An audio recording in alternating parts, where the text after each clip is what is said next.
جب سجدے میں سر جھکے اور آپ بول رہے ہوں سبحان ربی الاعلی، تو آپ کیفیتوں کی ایک کائنات میں غوطے لگا رہے، آپ کا دل نرم پڑا ہو، جھکے ہوئے ہوں تو اپنے آپ کو مالک کی دہلیز پہ پھینکا ہوا اقصی غایت التذلل والخشوع، سب سے زیادہ تذلل اور سب سے زیادہ خشوع سجدے میں ہے۔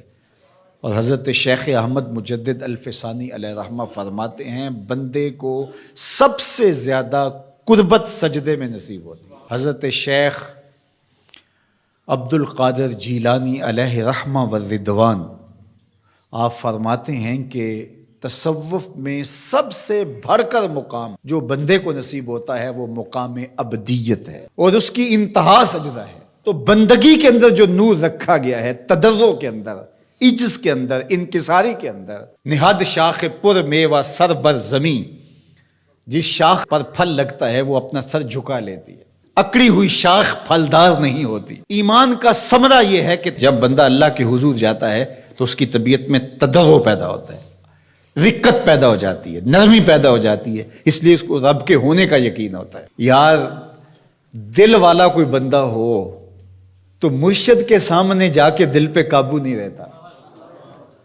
والد کے سامنے جا کے آنکھیں جھک جاتی ہیں اور دل نرم پڑ جاتا ہے، استاد کے سامنے طبیعت کے اندر رقت پیدا ہو جاتی ہے، اور یہ احساس کہ میں رب کے حضور کھڑا ہوں، یہ احساس ہی انسان کے بدن کے اوپر ایک کیفیت طاری کر دیتا ہے کہ میں کس کے حضور کھڑا ہوں۔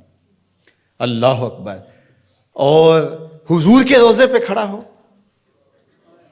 مواج انور کے سامنے کھڑا ہو، اور شور و غل کر رہا اور سیلفیاں بنا رہا اور ہاتھ میں جوتا بھی پکڑا ہوا ہو، یہ محبت نہیں، کچھ اور ہے، یہ محبت نہیں ہے۔ وہ کہا تھا سید سلیم گیلانی مرحوم نے، اللہ ان کی قبر پہ کروڑوں رحمت نازل، نظر سے جمال گنبد خضرا دیکھ رہا ہوں۔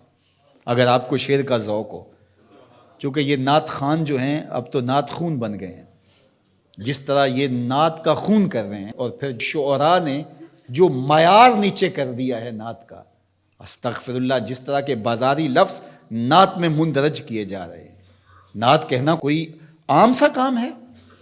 زباں ہو محو توصیف و ثنا تو نعت کہتا ہوں، بنے جب دھڑکنے صلی اللہ تو نعت کہتا ہوں۔ نعت کوئی معمولی چیز ہے؟ یہ حضور کی بارگاہ میں دست بستہ حاضری کا نام ہے، یہ ادب سے حضور کی بارگاہ میں پیش ہونے کا نام ہے۔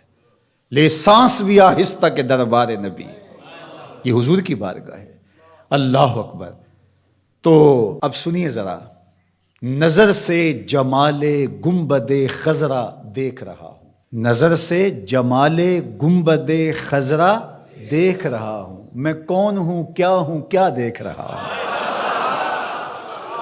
نظر سے جمال گنبد خضرا دیکھ رہا ہوں، میں کون ہوں کیا دیکھ رہا ہوں۔ تو پھر کیا کیفیت پیدا ہوگی جب حضور کے روبرو کے کھڑا ہوگا، مواجہ نور کے سامنے کھڑا ہوگا، اور جب رب کے حضور بندہ کھڑا ہوگا قیام میں، رکوع میں، پھر سجدہ، انتہائی خشوع کی کیفیت، تو پھر کس طرح دکان کا خیال آئے گا، کس طرح کوئی اور خیال ہوگا جس میں وہ ڈوبا ہوا ہوگا۔ تو اگر یہ سب کچھ پھر بھی چل رہا ہے، کعبۃ اللہ کے سامنے کھڑے ہو کے بھی یہ سب کچھ چل رہا ہے، جس طرح گھر کی دیوار دیکھی ایسے کعبۃ اللہ کی دیوار دیکھی، کوئی فرق نہیں پڑا، تو پھر اس کا مطلب حلاوت ایمان نہیں ہے، تو وہ پھر پیدا کرنا پڑے گی۔ وہ حلاوت ایمان کا نتیجہ ہے کہ یہ چیزیں نصیب ہوتی ہیں۔ اس کا پھر عملی نتیجہ جو ثمرہ ہے وہ ملتا ہے کہ اللہ کی حلال کردہ چیز کو وہ حلال سمجھے گا، اور اللہ کی حرام کردہ چیز کے قریب جا ہی نہیں سکتا، اس لیے کہ رب کی ناراضگی کا سبب ہوگا۔ برائی کے اندر کی غلاظت جب کھل کے سامنے آ جاتی ہے تو پھر برائی میں اٹریکشن ہی نہیں رہتی۔ یہ برڈ فلو کا شوشہ چھوڑا گیا 2-4 سال پہلے تو لوگوں نے مرغی کھانا چھوڑ دی، مرغوب تھی، محبوب تھی، لذیذ تھی، گلی گلی بک رہی تھی، لیکن کاروبار ٹھپ ہو کے رہ گیا ایک وہم کی بنیاد پر کہ یہ بیماری پیدا کرتی ہے، لذت کام و دہن کو ترک کر دیا۔ تو جب یہ یقین ہو کہ میرے رب نے اس چیز سے منع کیا ہے تو اس کے اندر اللہ کی ناراضگی ہے، اس میں شر چھپی ہے، اس میں زہر ہے، تو کس طرح اس گناہ کی طرف بندہ بڑھ سکتا ہے؟ کبھی ہو ہی نہیں سکتا۔ لیکن یہ ثمرہ ہے ایمان کا جب حلاوت ایمان نصیب ہو جائے۔